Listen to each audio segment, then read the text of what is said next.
Please join me in welcoming Anita and Marley.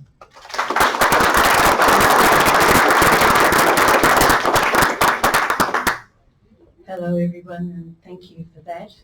I think a picture is worth 1,000 words. It's very obvious when you look around the room. They can describe more than anything we're going to say tonight. So, thank you to the Royal Society for asking us to talk to you tonight. It's about something that has occupied us for the past 3 years. It's been a great experience and a wonderful opportunity to explore the Society's extensive archives, which go back to its earliest days in 1843. Most importantly, we've been privileged to view the art collection in its entirety. Well over 900 images that relate so much about Tasmania's history, its people, its fauna and flora, and its landscape. A truly unique experience. So a big thank you to teammate, particularly Janet Carding, Jane Stewart and Paul Westbury, and now of course Mary Mulcahy, the new director. Researching an art collection is full of adventure and excitement. Sometimes what's on the back of an artwork can be as important as what's in the work itself. Or a previously undiscovered document hiding in the archives can change everything. That remark needs a bit of explanation, and so does why doing this research was so much fun and why it was so critical to go back to the primary source material. One day, Anita and I were going through the final group of documents in the very last archive box of our scheduled research at the Society's library when Anita found this document. It was a eureka moment. It had not been mentioned previously in any other research. We were very excited. It was happy dancing time, really. It made all the difference. A new list of Royal Society artworks. But what was it about? What did it mean? How was it created? In 1941, there was a genuine fear that Hobart would be bombed by the Japanese Air Force. The Society decided that its most rare and valuable possessions should be removed from the city centre, that is, from the museum buildings, and moved to safer sites. The artworks, books, maps and records were packaged up and sent to the homes of Society members who lived away from the city centre. Then there is the thrill of seeing an artwork for the first time. We hadn't ever seen this before, and we've had much comment about it since. But the research is also about countless hours spent trawling through old documents, minutes, letters, books, notes and receipts. Over to you, Anita. Thank you, Marley. There are nearly 1,000 artworks in the Society's collection, mostly 19th century works on paper, and each one has its own story and what stories they can tell. The fascination of discovering a newly encountered fauna and flora. And actually Marley will talk a little bit about this strange thing we found out about this sketch, that you could only find out when you actually hold the painting and truly look at it closely. There are the consequences of the extraordinary landscapes and the consequences. No, it's disappeared, sorry. Oh, okay. Consequences of colonialism, the extraordinary landscapes, the convict days, the early settlers, and much, much more. Why did we start this project? Well, I'll give you a background story as to why we embarked on this journey. And don't worry, it'll be very short. From the formation of the Society in 1843, members started collecting materials for a library and museum, as well as establishing the botanical gardens here in Hobart. In 1885, the Society donated the Botanical Gardens, its museum building on the corner of Macquarie and Argyle Streets, and the collections therein to the people of Tasmania, with one important exception, that being, provided always that the books, manuscripts, pictures, engravings, maps contained in the library of the museum, being the property of the Royal Society, shall not vest in the trustees of the newly created museum, but shall be and always remain the absolute property of the Society. So that leads us to the 1965 loans agreement. In 1965, the Society put a collection of artworks on long-term loan to the Tasmanian Museum and Art Gallery. A few years ago, doubt began to be cast on whether the artworks belonged to the Society or if they should be regarded as belonging to TMAG. Ross Large, then President of the Society, Marley Large and I were asked to look into this, and the joint working group with TMAG representatives was formed to formally investigate ownership of the collection. And to cut a long story very short, after 3 years of trawling through the RST archives, some angst and some mediation, the Society now legally owns the collection. Well, almost. We're just waiting for one final signature. So now, for the fun bit, the artworks. Perhaps the most difficult part of preparing this talk was not deciding which paintings and artists to talk about, but rather which ones we had to leave out. And now I'll hand you over to Marley. The collection reflects Tasmania's history very closely, especially when we consider the disparate backgrounds of the artists. There were men and women with very different credentials. They were old and young, free settlers, convicts, amateur or professional artists. They were nearly all produced within a defined period of time, the 19th century. A unique feature of the collection is that they are all artworks on paper, but the diversity of origin is what makes it strikingly eclectic.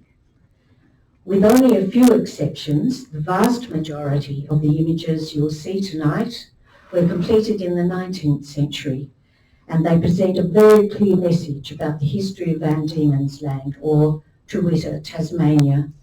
Firstly, I'd like to talk to you about Tasmania, the island penal colony. Up until 1853, when transportation ceased, over 70,000 convicts were sent to Van Diemen's Land, and a great many of them were sent to Port Arthur. It was realised that the topography of the land, in particular the neck on the Tasman Peninsula, provided a natural barrier to escape. Nature's prison is reflected in the watercolours you'll see next, with assistance from guards, some savage dogs, and the rumoured presence of shark-infested waters. Very few adult prisoners, and only 3 boys from the boys' prison at Point Per managed to escape. This very dark painting, thought to be by Horton Forest, points to one of the incentives to escape. There are no engines to push those coal carts along the tramway. It's all done by prisoner power. Terrifically hard work, and some of the working mines had cells built deep underground to contain the most troublesome men. Who wouldn't want to escape that? This arrangement attracted the attention of several artists whose interpretations of the area you see here. For the moment, I'll talk about this painting by Owen Stanley. Now, Charles O'Hara Booth introduced a system of semaphore signals on the Tasman Peninsula to keep Hobart and the peninsula informed of events.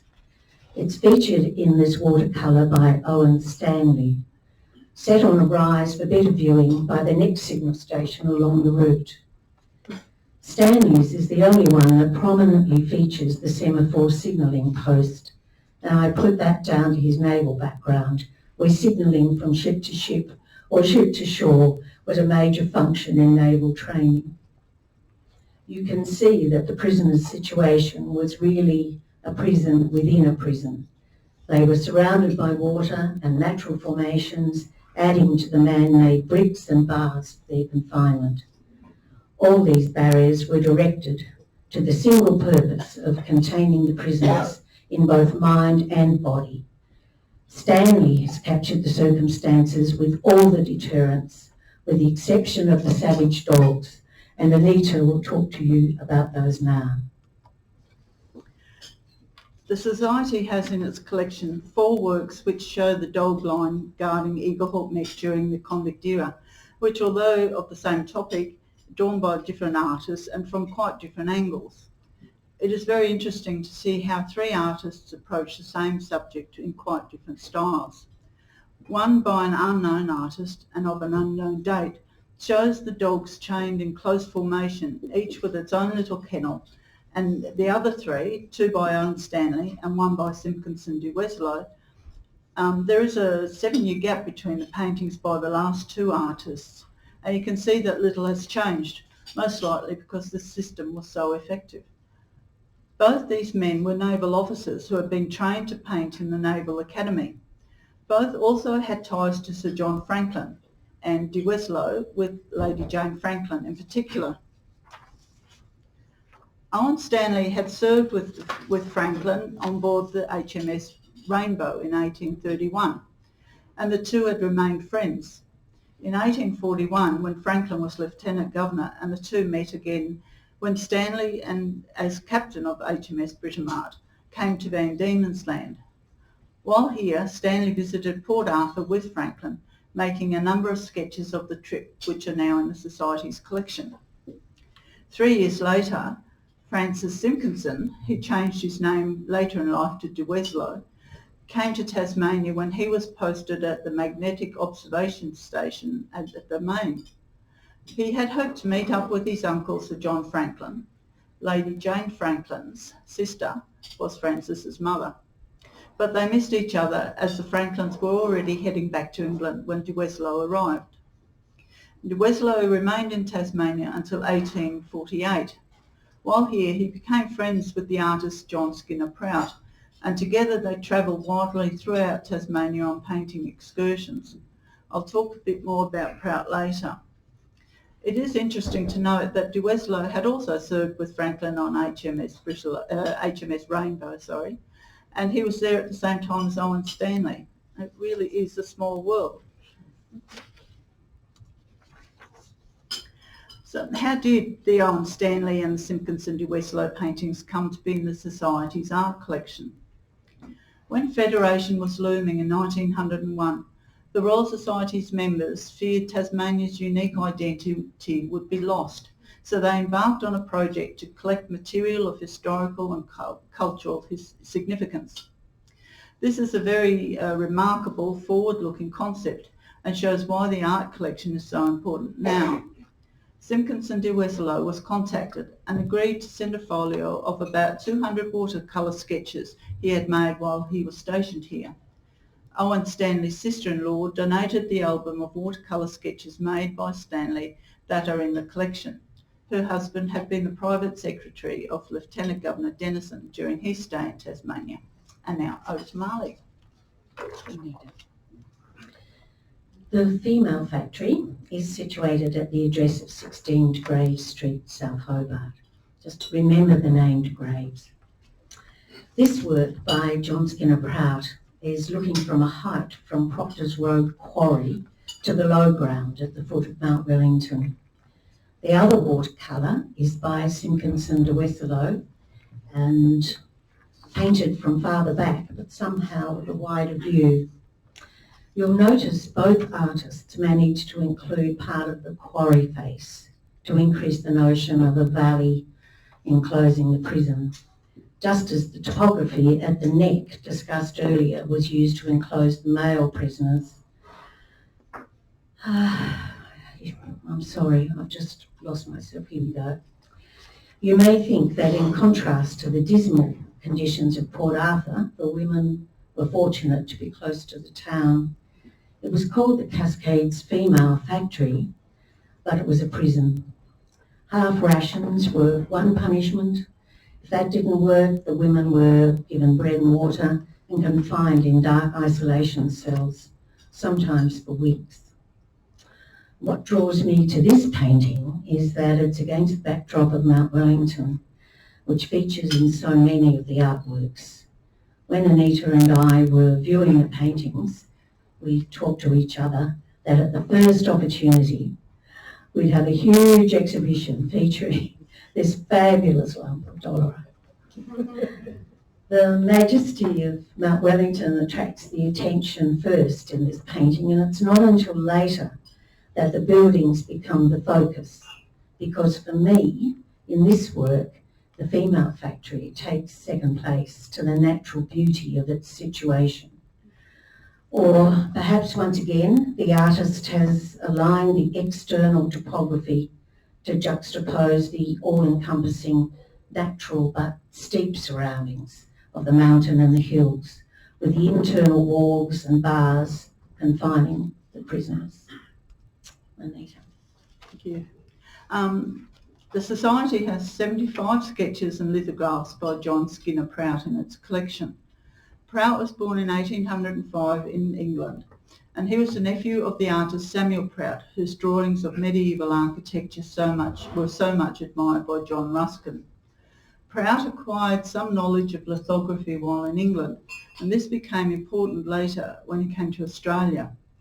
He was largely self-trained as an artist, but he must have been quite proficient, as he was elected a member of the new society, the Society of Painters in Watercolour.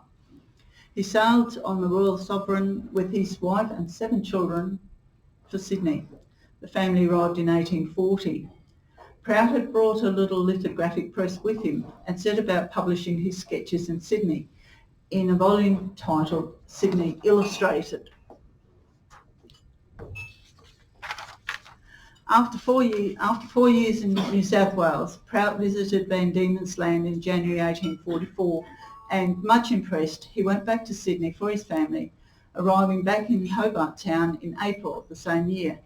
And he certainly wasted no time in setting up a business after he arrived. In May, the Colonial Times reported that his lectures were respectably attended.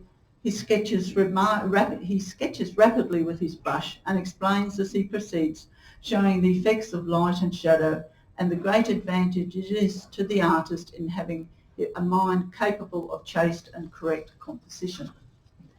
In June, Prout announced a course of lectures on the cultivation of fine arts with practical illustrations. And they were well received, and later in the year he published his first volume of lithograph, titled very originally Tasmania Illustrated. 5 grouped vignettes of Tasmanian scenes. By the time the second volume was appeared in 1846, Prout had toured the north of the island. This is from the Society's collection, these 2 lithographs. As the Colonial Times reported, Prout gave painting lessons, and one of the participants was Simpkinson de Weslow, whose paintings of Port Arthur we saw earlier. Prout and de Weslow became firm friends, and together they painted together, often travelling widely throughout the States, even going to Flinders Island. The Society is fortunate to have a collection of these wonderful examples of artworks they painted in the same time and in the same location. As an artist, I find it fascinating to be able to compare the work of these 2 artists in this way. So on the left, your right is Prout and then de Weslow. And this last one, the mountain, you could just see them sitting there happily together, painting, chatting, being friends and just learning from each other. But it's remarkable how similar and yet how different these paintings are. While in Tasmania, Prout helped to organise the first Australian exhibition of paintings in 1845. In 1848, Prout and his family sailed in the Derwent for London, and he died in London in 1876. Now back to Marley. Well, we're going to Cape Raoul now. While there are many wonderful benefits of art, I love that it can illustrate a place or event or an object or person in history that no longer exists in real time. but can be reimagined because an artist recorded the image in a specific time and place. Many of the images you will see tonight necessarily will represent a past that is no longer accessible. A great example of this is Louisa Ann Meredith's 1856 drawing of Cape Raoul. Louisa's interpretation shows an exquisite geological formation, tall dolerite spires, naturally weathered and conveying a certain fragility. Anita and I were together when we first heard the story about the pillars of Cape Raoul. We were told by a reliable source that as boats of the Navy rounded the Cape, they took advantage of the opportunity by using the pillars of Cape Raoul for target practice for their on-board cannons. Citizens of Tasmania were not impressed. The Mercury commented in 1882, as the HMS Nelson from the Royal Navy's Australian squadron approached, "We trust that Admiral Erskine will avoid the vandalism of some of those who had preceded him, who made a target of the pillars that constitute one of the natural beauties on rounding Cape Pillars and Cape's Pillar and Raoul, sorry." And here we see again two images. Oh, it's Anita. Ooh. Okay, thanks Marley. Here we see again two images of the same place, one by Prout and the other by Louisa Ann Meredith, née Twomley, who was born in Birmingham in 1812. The Society has in its collection this wonderful portrait of Louisa Ann Meredith by J.W. Beattie. She was a very interesting woman. It has been said that in the agitation leading to the 1832 Reform Act, she learnt to think independently and express herself fearlessly on religious and social issues. Later, she published several newspaper articles in support of the Chartists. Her first book in 1835 was a collection of poems which she illustrated and etched personally. She had intended to stay an independent woman, working as an artist and writer. However, she married her colonial cousin Charles Meredith, and they moved first to New South Wales and later to Van Diemen's Land in 1840. Undaunted by the pioneering struggles of her first years of marriage, she continued to write and sketch, turning with great success to the observation of colonial life and the study of bush flora and fauna. Her wildflower drawings, which you can see around here, won medals in exhibitions in Australia and overseas, notably in the Melbourne exhibition of 1866. The Society is fortunate to have in its collection a large number of her works, from exquisite little sketchbooks to the expertly crafted watercolours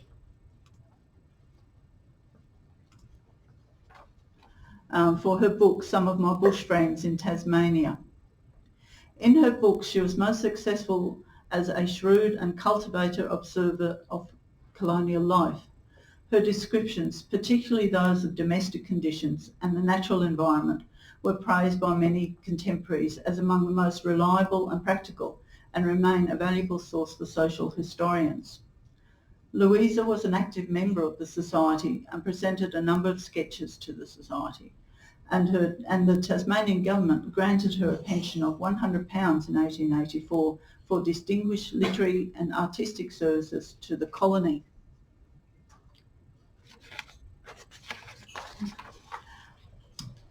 A poet of feeling, an artist of instinct, a naturalist by force of circumstances, a keen botanist and an ardent lover of landscape scenery, Louisa died in Collingwood, Victoria in 1895.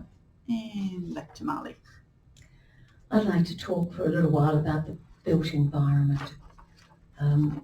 As more diversely qualified prisoners arrived in the colony, boosting the labour force, so too did free settlers bring their skills as masons, surveyors, builders, engineers and artisans.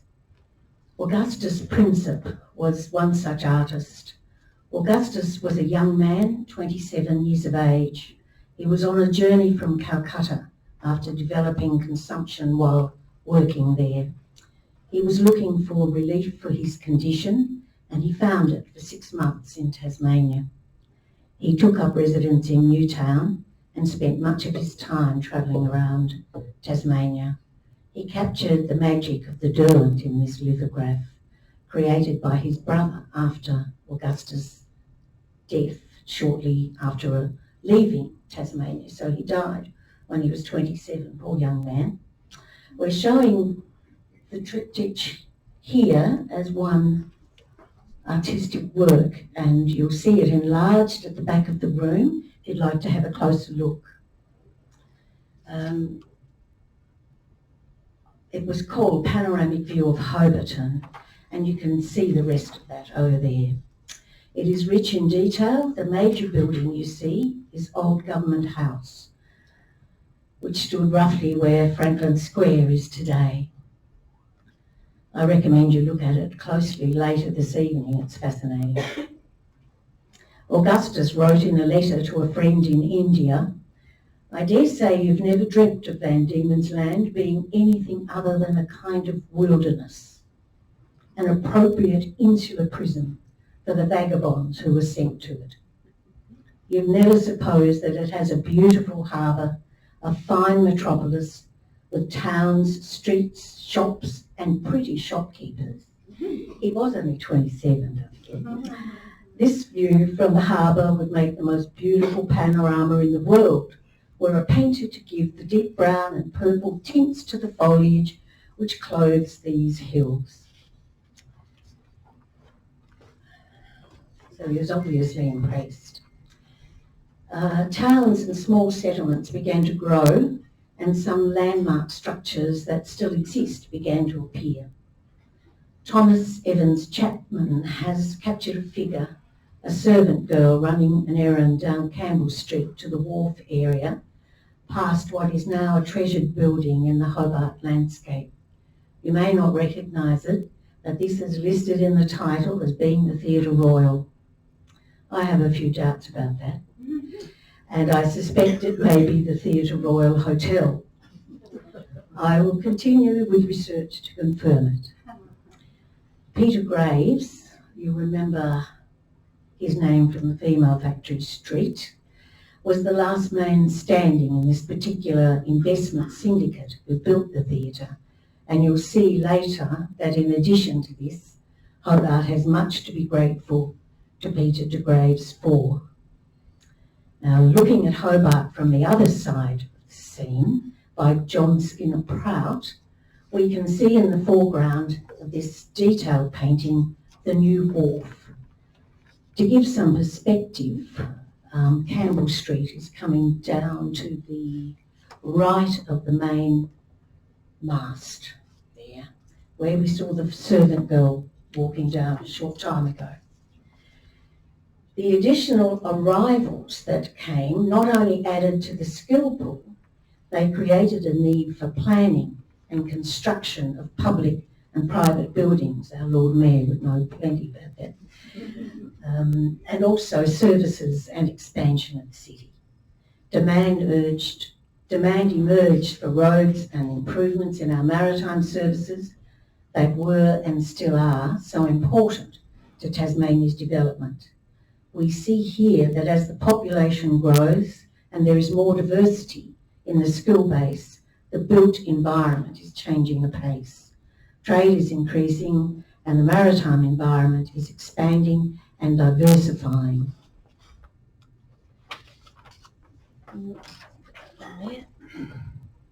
Now, before the Theatre Royal was undertaken, Peter de Graves had developed another project with his brother-in-law, Hugh McIntosh, on land that had been granted on the lower slopes of Mount Wellington.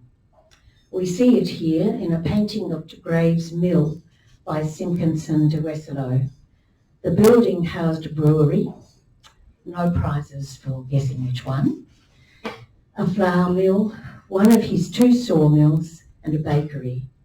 It was painted sometime between 1844 and 1848, at least 12 years after the brewery was established. It's not obvious here, but once again full use was made of all the natural features of the land, including the fresh water from the upper reaches of Hobart. I'm told that's not correct. On the upper reaches of the river that went by it. And the water was also used to generate the power to run the mill, most likely through a water wheel. Once again, the mountain is featured as the centrepiece. Max Angus made the very telling comment in his book about Dewesselow that mountains that feature heavily in the life of a city become in some ways a figure of portraiture. You can take a few liberties with it, but you have to stay true to the basic features. I think Dewesselow, like Prout, has succeeded in that. Over to you, Anita. Thank you. There is no record of how the 66 artworks by Thomas Chapman came to be in the Society's collection. This was the bane of our research, the lack of some important records by both the Society and TMAC. Henry Alport wrote a biography of Chapman in the Australian Dictionary of Biography, which I have based this next piece on. Thomas Evans Chapman spent 10 years sketching in the west of England before moving to Tasmania. In December 1834, he arrived in Hobart Town with his wife, and Chapman had hoped for an official appointment, but none was available. He advertised lessons in drawing and painting and put a few examples of his work on display. This sketch from the Society's collection is clearly not of a Tasmanian scene, and so would be the work Chapman brought with him to demonstrate his expertise.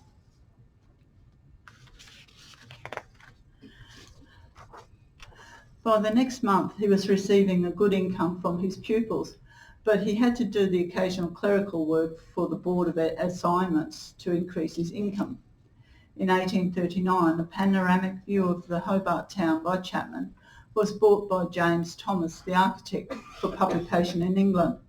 The next year, he called for orders for a series of more than 30 drawings of colonial landscapes, which he intended to have lithographed in England, but the project progressed no further.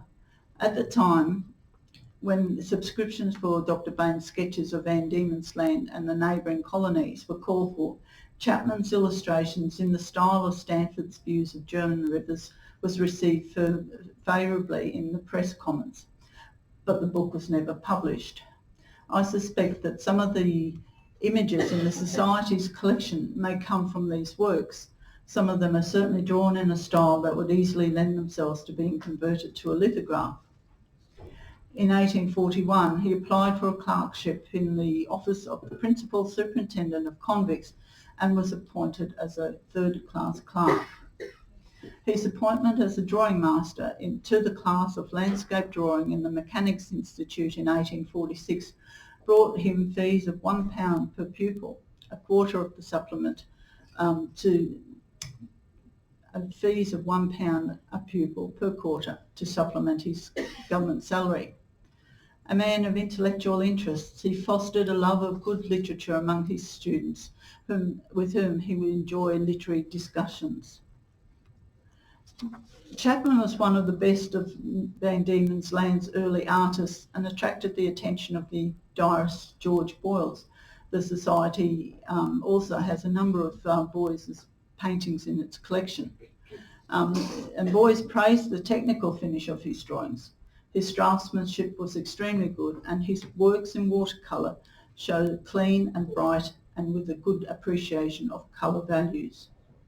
His work in Tasmania was more than ordinary interest, since throughout his life he had followed the practice of labelling, dating and signing all his sketches and drawings, thus leaving an accurate picture of the Tasmanian landscape in the first half of the 19th century.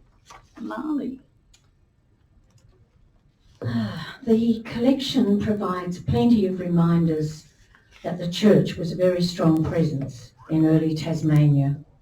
For instance, in 1824, the Presbyterian St Andrew's Church of Scotland was opened. By 1843, there was a split in the church back in Scotland called the Great Disruption. The reaction of the supporters of the splinter group in Hobart was to build a new church in order to worship separately. Oh, there's no accounting, is there? It was built in modern Gothic style and became known as the Chalmers Street Church. This significant building and the Reverend's Manse next door became part of the Hobart landscape. And I know you're wondering where it was. It was on the corner of Bathurst and Harrington Streets. Over time, the gap between the two congregations closed, and in 1955, Chalmers Church was sold, demolished and replaced, if you can believe it, by a Neptune service station. So a schism in the Church of Scotland was felt all the way to this fledgling colony, and then all was gone in the blink of an eye, and this is what stands in its place now. I still have the bit here. We're going to move on now to Mary Morton Alport, who was another very prolific artist in the 19th century. Mary recorded what she saw as she went about her daily business, which was a common activity in those pioneering times. The resulting images were often sent back to the mother country in an attempt to explain their surroundings. Luckily, this painting was presented to the Society in 1857. I like to think of Mary walking along the beach one day with her bonnet and parasol, and she came across her Loxodonus cutaneus, now identified as red velvet fish, and another unpronounceable name. I have another eureka moment to share with you. I love the way Anita's done that. When Anita and I were working on the collection, we found that to identify all the works with as much detail as possible, we turn a painting this way and that and see what the light gave us, and sometimes it gave us something and sometimes it didn't. And this time, there was something that was just not quite right. We don't know who did it, and we don't know when, and possibly we never will. But on closer inspection, whoever it was had very, very carefully cut all around the edges of the subject, separating the image from the border of the original paper, and then pasted it onto a new backing paper in such a skillful manner that it had not been noted previously. Even when the digital copy is enlarged greatly, you can't see it. Such an action would of course have been mentioned in the official catalogue as having been parted from its original border, so it's silly for us to place any importance on such an isolated discovery. But we were dancing that day because it told us we were doing our job. Over to you, Anita. Thank you. It was probably the anaesthetic that made me do the silly eurekas. Born in 1806, Mary Morton Alport came to Australia in 1831. Sometime around the end of 1832, Mary Alport began painting the native fauna and flora which surrounded her, and they soon became her passion. Alport painted the traditional single specimen on a blank background, natural history illustration style. In Picturesque Pursuits, Carolyn Jordan notes, natural history illustration was more than just an interesting hobby or even a potential professional career for a colonial women artist. It was also a means by which those displaced from their original homes could come to terms with their unfamiliar country and imaginatively and emotionally.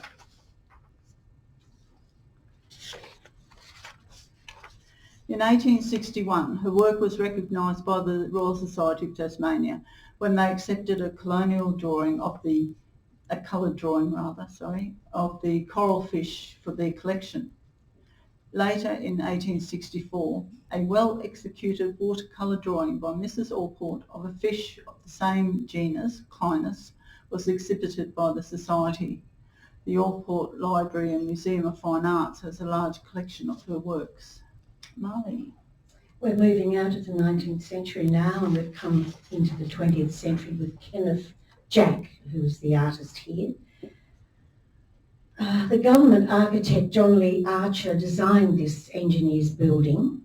At the time of this painting in 1949, it was known as the Railway Controller of Stores building, telling us about another episode in the life of this gorgeous landmark. The artist Kenneth Jack is one of the very few 20th century artists in the Society's collection. This building was completed in 1847 as headquarters for the upper echelon of the Royal Engineers. I included this image to counter the story of the destruction of the Chalmers Church, and that we can be encouraged by the preservation of some aspects of our built environment, either by restoration like this or through images of subjects like the church. We not only know it existed, we know what it looked like. Some subjects necessarily change dramatically over time, and this building, if you know it at all, has survived many years of neglect, but has now been restored, and I think you'll agree, its appearance now is very much like the original building. Now, you will recognise this pen and watercolour streetscape of Hobart with the trolley buses and Connor's store on the corner of Harrington and Liverpool Street. The narrative of the work can easily be framed by individual memory these paintings evoke, because it's so rich in detail. I couldn't describe in even 1,000 words the anticipation when waiting for the trolley buses I used to catch to go to the dances at the Sandy Bay Sailing Club, or the number of times I went to Connor's with my mother, or the excitement and terror of my sister's wedding in St Joseph's. Jack painted all around Australia and had a very soft spot for Hobart. If you enjoy his style, he produced a small book called The Charm of Hobart. It'll be out of print, but you might find it somewhere. Anita. Thank you. These paintings by Kenneth Jack were purchased by the Society in September 1950 after his visit to Hobart. They show Kenneth Jack's skills as an artist, his confident mark making, producing these wonderful views of Hobart. Kenneth William David Jack was born in Melbourne in 1924, and while best known for his paintings of abandoned or decaying buildings and other man-made artefacts of rural Australia, the Society's paintings include scenes of a lively, bustling city. Aged 18 in December 1942, Kenneth Jack joined the Royal Australian Air Force immediately on leaving school in 1942. In 1944, he was sent to the Pacific War Zone, where he spent the rest of the war. In 1956, he founded the Painting and Printmaking Department at the School of Art at Caulfield Institute of Technology. In 1968, he quit the institute to paint full-time. Kenneth found the Australian landscape awe-inspiring, and in both his paintings and watercolours at the time, he was able to express the powerful elements that impacted him: the space, depth, earthliness, structure and colour and rhythms of the island, of the inland. In the 1970s and 1980s, Kenneth focused more on his watercolours, which took on the scale and power of his large paintings. The most ambitious of these were triptychs, usually measuring 1 metre high by 3.8 metres across, and anyone who's ever painted in watercolours can understand what an achievement this was. Now back to the female artists. The Society has in its collection a set of beautifully executed botanical sketches by Anne Buckland. Anne arrived in Hobart Town and Demas Land with her husband Charles and their family on board the Linnaeus in 1841. They were not a young couple looking for adventure by emigrating to a new colony. She was 51 and he was 52. So it would seem we'll have to stop soon. It would be interesting to find out why they came here. Perhaps it was for more opportunities for their children. We finished now? All right. We'll finish off with this next bit because it's quite fun. Anne and her daughter opened a school soon after they arrived, which offered instruction in music, singing, French, drawing and dancing at their home in Davey Street. In her book, Picturesque Pursuits, Colonial Women Artists and the Amateur Tradition, Carolyn Jordan writes of Lady Jane Franklin's rather scathing opinion of the type of education available to girls in Hobart Town at that time. Lady Franklin thought the choice in Hobart was woeful, confined as it was to a few miserable schools in Hobarton, not deserving scarcely of that name. Carolyn Jordan goes on to say the type of schools she was referring to was probably similar to the local Danes schools where Mary Morton Alport sent her children, established in Hobart in 1841 by the amateur flower painter Anne Elizabeth Buckland. And I think we have to call it a day here, but we could keep going forever, I think.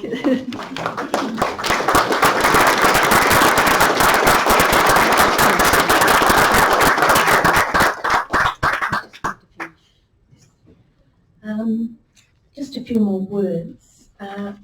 The collection is not the prettiest or the greatest or the largest art collection in the world, but it is ours, or very nearly.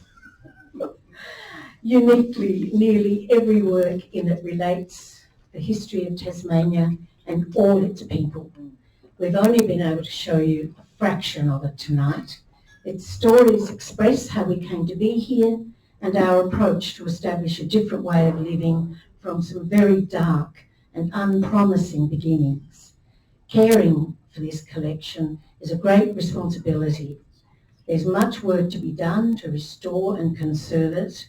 Our curator is in discussion with qualified professionals to help us begin the work. It'll be a long, involved and expensive process. It'll take dedication and much effort. While we are now responsible for its maintenance and conservation, we have an obligation to exhibit the collection to Tasmanians, first of all, who are entitled to see these artworks, and to anyone else who is interested. We have in fact received many requests already from our own members and others who have never seen them before this evening. We need your help to have the collection restored to exhibition standard and conserved. We hope the images you've seen tonight and the stories you have heard provoke thought about the artworks and inspire you to see and learn more about the works contained in the collection. We hope you will consider ways in which you may be able to offer financial support, either now or in the future, to preserve this hard-fought for little gem of a collection, for you, your children, and for all those who follow. Thank you.